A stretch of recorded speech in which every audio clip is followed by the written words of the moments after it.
In today's video, I'm going to teach you how to deploy a simple website on Netlify.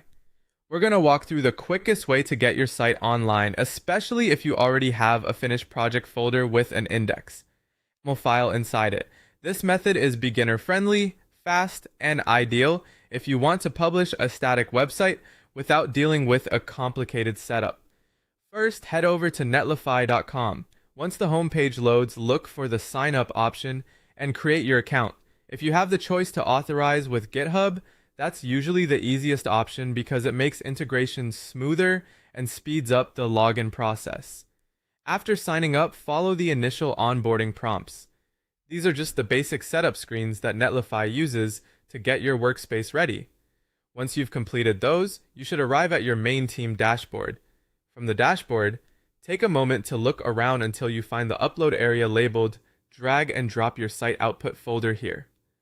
This is the key part of the process, because Netlify allows you to publish a site simply by uploading the folder that contains your website files.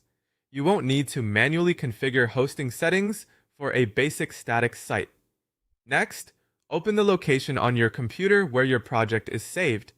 Make sure you select the correct folder, the one that contains your index.html file.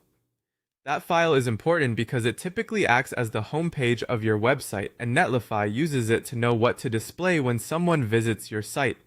If your project includes other assets like CSS, JavaScript, or images, they should be inside that same folder structure as well. Now drag that entire project folder directly into the browser window and drop it onto the upload zone. Once you do that, Netlify will immediately begin uploading and deploying your site.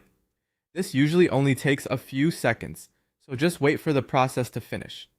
You may see a progress indicator while the files are being processed. When the deployment is complete, Netlify will generate a live website link ending in .netlify app. Click that link to open a preview of your published site. This lets you confirm that everything loaded correctly and that your pages, styles, and assets appear as expected. And that's it. You've successfully deployed your website on Netlify. If you want, you can later customize the site name or connect a custom domain, but for now, your site is live and ready to share.